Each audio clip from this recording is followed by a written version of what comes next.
So Feed, my science fiction satirical novel, has been banned a few times in Iowa and that kind of thing. And my feeling about it is I feel a couple of different ways. One is that I think oftentimes the people who ban the book have not read the book and have not realized that in a weird way, Feed is a book in which the extreme left meets the extreme right, in that, I happen to be, it actually is quite a puritanical book in many ways. It just arrives at that puritanism by a slightly bizarre route. But honestly, I mean, it's a book which is about a horror at what the culture is becoming. And so in a strange way, I think that oftentimes the people who wish to ban it would be the people who would agree with me most about the content of it.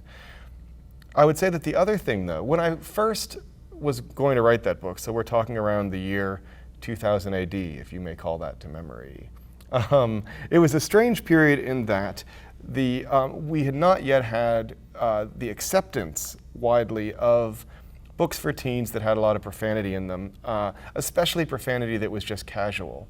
The idea was there was occasionally a bad word when something really huge happened if you needed it for impact, but the idea that you would replicate the way that a lot of teenagers even then were speaking, which is very, very casual use of profanity, that was still very, very edgy. And in my previous books, I had been very, very careful about if I used any of those words because, it would keep books out of libraries. And I went to a librarian's luncheon and I said to them, well, look, I'm going to be writing this book which is specifically about the degeneration of language in this country and the way that language is falling apart. And it's going to use a lot of profanity for that reason. What do you think about that? And they gave me what I thought was actually a very, very fair response.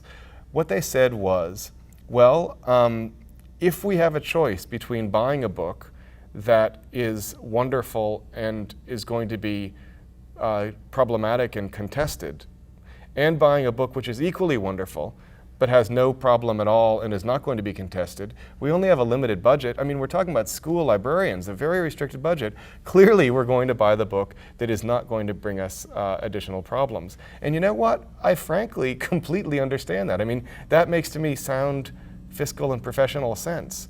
There are some very good reasons in many cases to buy a book that's going to be less problematic than one that's more problematic. And all I would ask is, I think that it makes sense if the people who are going to argue against a thing have tried to read it and understand it before they make that argument.